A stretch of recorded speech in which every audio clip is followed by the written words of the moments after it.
Section 1.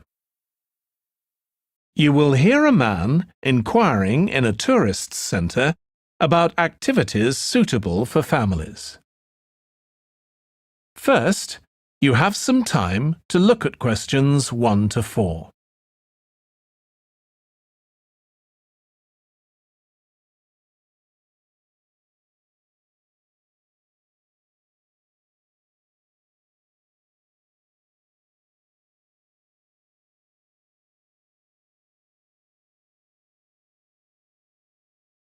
You will see that there is an example that has been done for you. On this occasion only, the conversation relating to this will be played first. Hi, can I help you? I'd like to find out if you have any excursions suitable for families. Sure. How about taking your family for a cruise? We have a steamship that takes passengers out several times a day. It's over 100 years old. The cruise takes place on a steamship. So steamship has been written in the space. Now we shall begin. You should answer the questions as you listen because you will not hear the recording a second time. Listen carefully and answer questions 1 to 4. Hi, can I help you? I'd like to find out if you have any excursions suitable for families. Sure. How about taking your family for a cruise? We have a steamship that takes passengers out several times a day.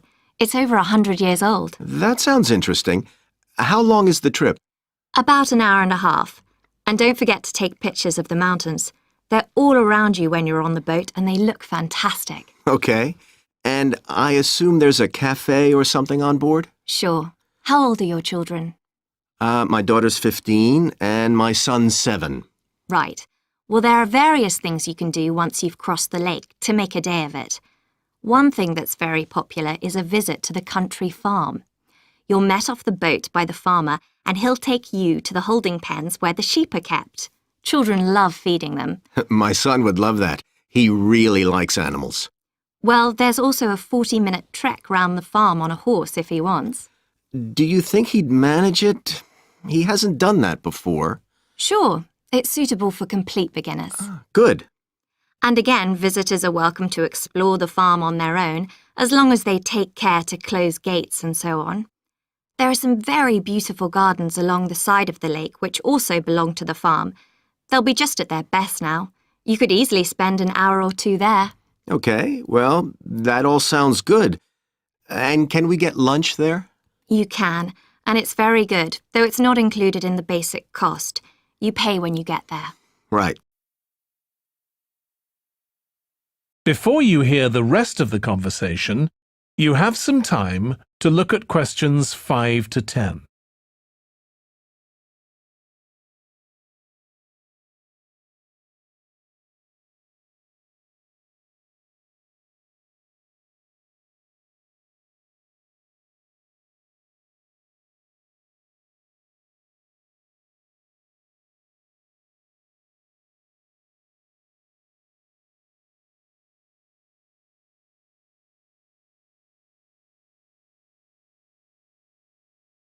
Now listen and answer questions 5 to 10. So, is there anything else to do over on that side of the lake? Well, what you can do is take a bike over on the ship and then go on a cycling trip. There's a trail there called the Back Road. You could easily spend 3 or 4 hours exploring it, and the scenery's wonderful. They'll give you a map when you get your ticket for the cruise. There's no extra charge. What's the trail like in terms of difficulty? Quite challenging in places. It wouldn't be suitable for your 7-year-old. It needs someone who's got a bit more experience. Well, my daughter loves cycling, and so do I, so maybe the 2 of us could go, and my wife and son could stay on the farm.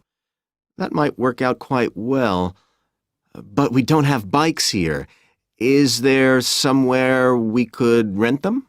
Yes, there's a place here in the city. It's called Ratcheson's. I'll just make a note of that. How do you spell it? Ratchesons.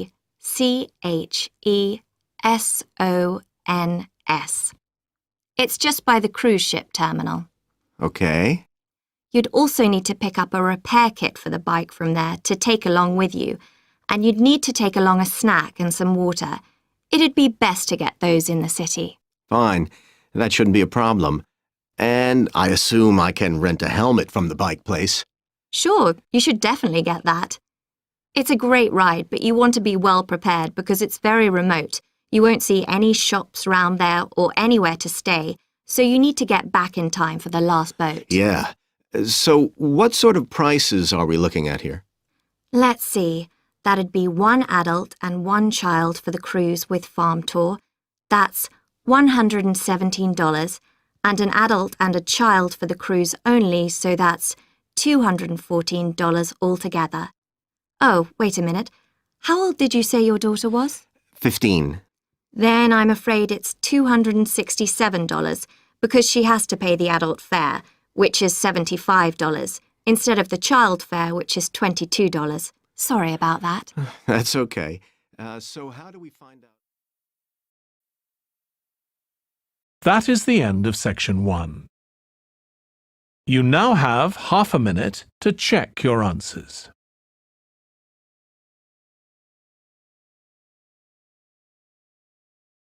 Section 2. You will hear a restaurant manager talking to a small group of new staff who are starting work as kitchen assistants in a restaurant. First, you have some time to look at questions 11 to 16.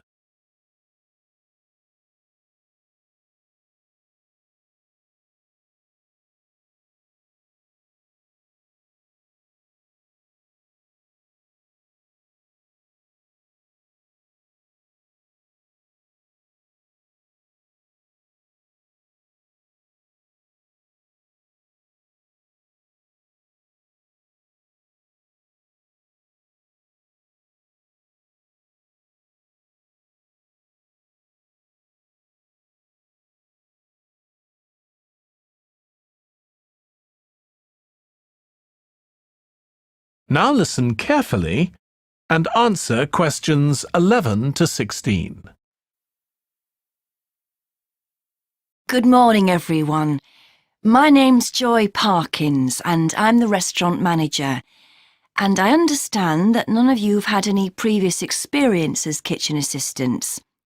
Well, you might be feeling a bit nervous now, but most of our kitchen assistants say they enjoy the work. OK, they might get shouted at sometimes, but it's nothing personal. And they're pleased that they have so many different things to do, which means they never get bored. And I'll tell you straight away that if you do well, we might think about moving you up and giving you some more responsibility. Right, well, you've all shown up on time, which is an excellent start. Now, I'm glad to see none of you have unsuitable footwear, so that's good. You need to be careful as the floors can get very wet and slippery. Those of you with long hair have got it well out of the way, but some of you'll need to remove your rings and bracelets. Just put them somewhere safer today, and remember to leave them at home tomorrow, as they can be a safety hazard. Now, it's going to be a busy day for you all today. We don't have any tables free for this evening and only a few for lunch. Fortunately, we've got our head chef back. He was away on holiday all last week, which meant the other chefs had extra work. Now, I'll tell you a bit more about the job in a minute, but first some general regulations. For all of you, whatever your age, there's some equipment you mustn't use until you've been properly trained. Like the waste disposal system, for example, for health and safety reasons. Then I think there are 2 of you here who are under 18. That's Emma and Jake, isn't it? Right, so for you 2, the meat slicer is out of bounds. And of course, none of you are allowed to use the electric mixer until you've been shown how it works. Now, You may have heard that this can be a stressful job, and I have to say that can be true. You'll be working an 8-hour day for the first week, though you'll have the chance to do overtime after that as well if you want to. But however long the hours are, you'll get a break in the middle. What you will find is that you're on your feet all day long, lifting and carrying. So, if you're not fit now, you soon will be.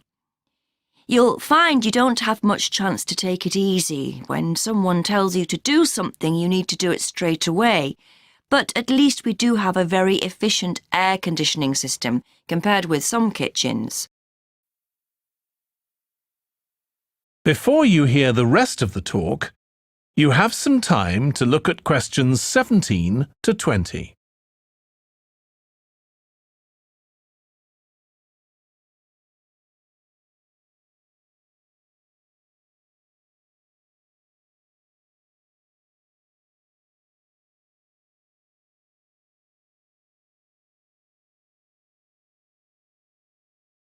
Now listen and answer questions 17 to 20. Now, let me tell you about some of the people you need to know. So, as I said, I'm Joy Parkins, and I decide who does what during the day and how long they work for. I'll be trying to get you to work with as many different people in the kitchen as possible, so that you learn while you're on the job. One person whose name you must remember is David Field. If you injure yourself at all, even if it's really minor, you must report to him, and he'll make sure the incident is recorded and you get the appropriate treatment. He's trained to give basic treatment to staff himself, or he'll send you off somewhere else if necessary. Then there's Dexter Wills. He's the person you need to see if you smash a plate or something like that. Don't just leave it and hope no one will notice. It's really important to get things noted and replaced, or there could be problems later. And finally, there's Mike Smith. He's the member of staff who takes care of all the stores of perishables.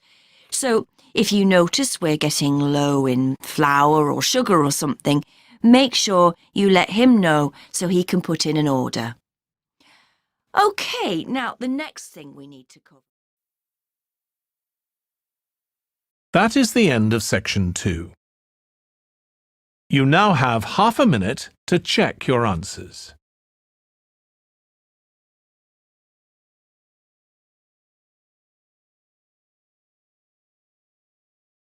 Section 3. You will hear two students called Trudy and Stuart, who are both studying to be librarians, discussing a paper that they are going to write together. First, you have some time to look at questions 21 to 23.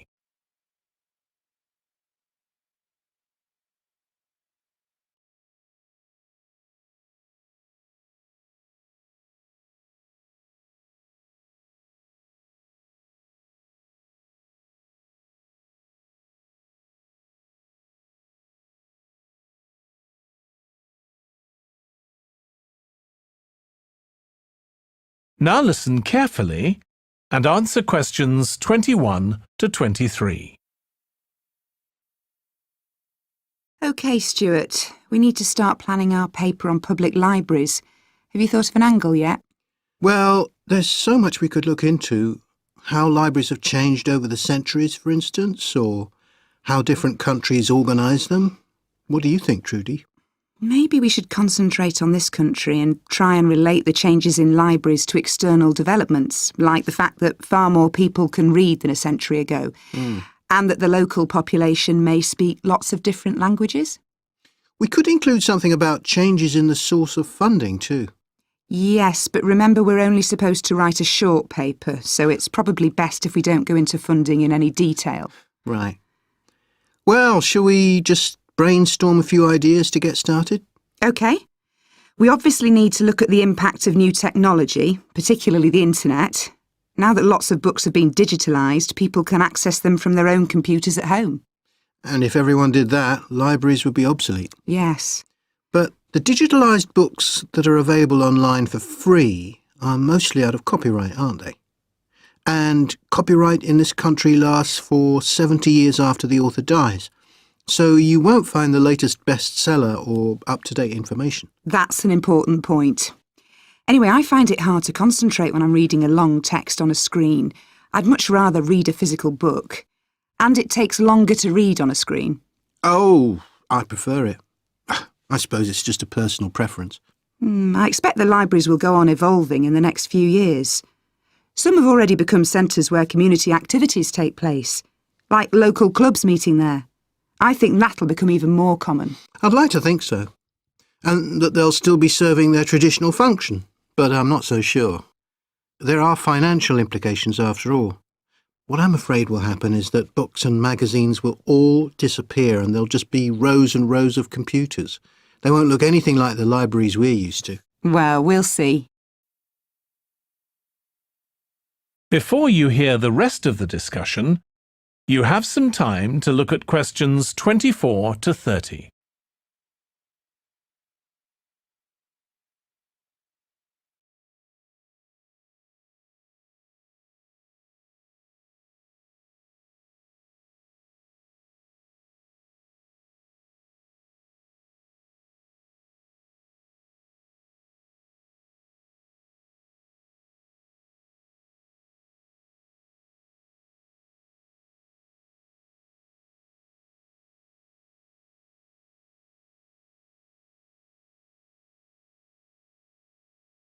Now listen and answer questions 24 to 30. I've just had an idea. Why don't we make an in-depth study of our local public library as background to our paper? Yes, that'd be interesting. And raise all sorts of issues. Let's make a list of possible things we could ask about, then work out some sort of structure. For instance, we could interview some of the staff and find out whether the library has its own budget or if that's controlled by the local council. And what their policies are. I know they don't allow food, but I'd love to find out what types of noise they ban. There always seems to be a lot of talking, but never music. I don't know if that's a policy or it just happens. I've often wondered. Then there are things like how the library is affected by employment laws. I suppose there are rules about working hours, facilities for staff and so on. Right.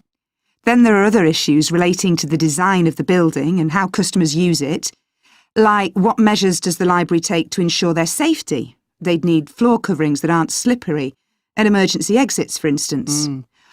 Oh, and another thing, there's the question of the kind of insurance the library needs to have, in case anyone gets injured. Yes, that's something else to find out. You know something I've often wondered? What's that? Well, you know they've got an archive of local newspapers going back years. Well, next to it, they've got the diary of a well-known politician from the late 19th century. I wonder why it's there. Do you know what his connection was with this area? No idea. Let's add it to our list of things to find out. Oh, I've just thought. You know, people might ask in the library about local organisations, like sports clubs. Well, I wonder if they keep a database, or whether they just look online. Right. I quite fancy finding out what the differences are between a library that's open to the public and one that's part of a museum, for example. They must be very different. Then something else I'd like to know is... That is the end of section 3. You now have half a minute to check your answers.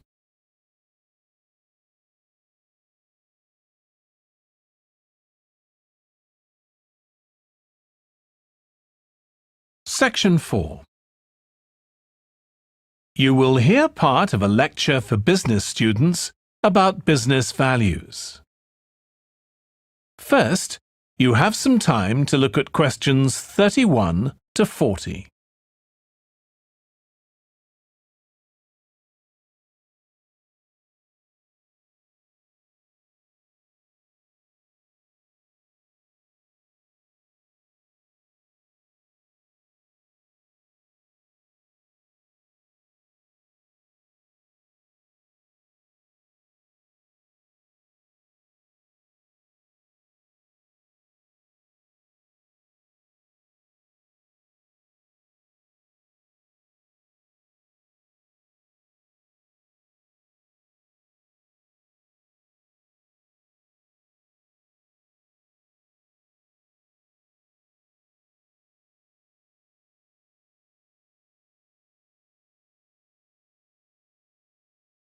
Now listen carefully and answer questions 31 to 40.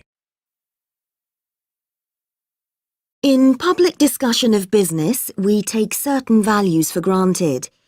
Today, I'm going to talk about 4 of them: collaboration, hard work, creativity, and excellence. Most people would say they're all good things. I'm going to suggest that's an oversimple view. The trouble with these values is that they're theoretical concepts, removed from the reality of day-to-day business. Pursue values by all means, but be prepared for what may happen as a result. They can actually cause damage, which is not at all the intention. Business leaders generally try to do the right thing, but all too often the right thing backfires if those leaders adopt values without understanding and managing the side effects that arise. The values can easily get in the way of what's actually intended. Okay, so the first value I'm going to discuss is collaboration. Let me give you an example. On a management training course I once attended, we were put into groups and had to construct a bridge across a stream using building blocks that we were given. The rule was that everyone in the team had to move at least one building block during the construction. This was intended to encourage teamwork. But it was really a job best done by one person. The other teams tried to collaborate on building the structure and descended into confusion, with everyone getting in each other's way. Our team leader solved the challenge brilliantly. She simply asked everyone in the team to move a piece a few centimetres to comply with the rule, and then let the person in the team with an aptitude for puzzles like this build it alone. We finished before any other team. My point is that the task wasn't really suited to team working, so why make it one? Teamwork can also lead to inconsistency, a common cause of poor sales. In the case of a smartphone that a certain company launched, one director wanted to target the business market, and another demanded it was aimed at consumers. The company wanted both directors to be involved, so gave the product a consumer-friendly name, but marketed it to companies. The result was that it met the needs of neither group. It would have been better to let one director or the other have his way, not both.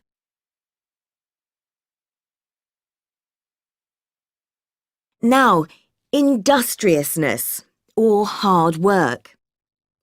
It's easy to mock people who say they work hard. After all, a hamster running around in a wheel is working hard and getting nowhere. Of course, hard work is valuable, but only when properly targeted. Otherwise, it wastes the resources that companies value most, time and energy, and that's bad for the organisation. There's a management model that groups people according to 4 criteria: clever, hard-working, stupid, and lazy.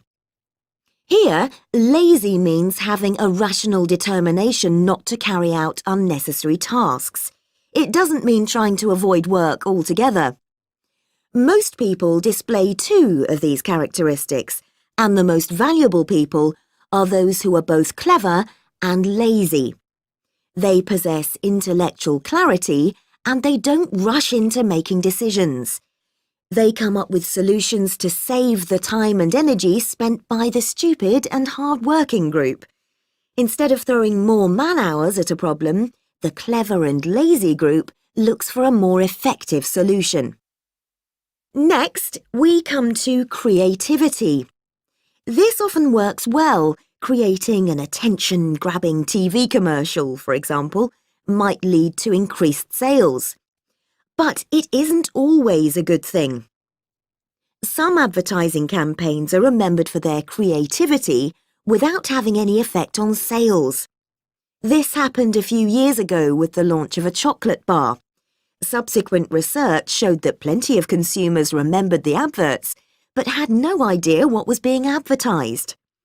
The trouble is that the creator derives pleasure from coming up with the idea and wrongly assumes the audience for the campaign will share that feeling.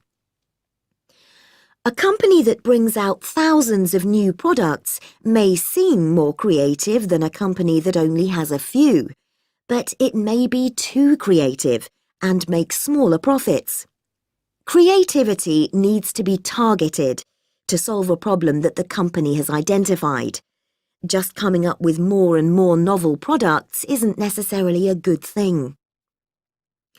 And finally, excellence. We all know companies that claim they strive for excellence, but it takes a long time to achieve excellence. In business, being first with a product is more profitable than having the best product. A major study of company performance compared pioneers, that is, companies bringing out the first version of a particular product, with followers, the companies that copied and improved on that product. The study found that the pioneers commanded an average market share of 29%, while the followers achieved less than half that, only 13%, even though their product might have been better. Insisting on excellence in everything we do is time-consuming, wastes energy, and leads to losing out on opportunities. Sometimes second-rate work is more worthwhile than excellence. Make sure it's excellent sounds like a good approach to business, but the just get started approach is likely to be more successful. That is the end of section 4. You now have half a minute to check your answers.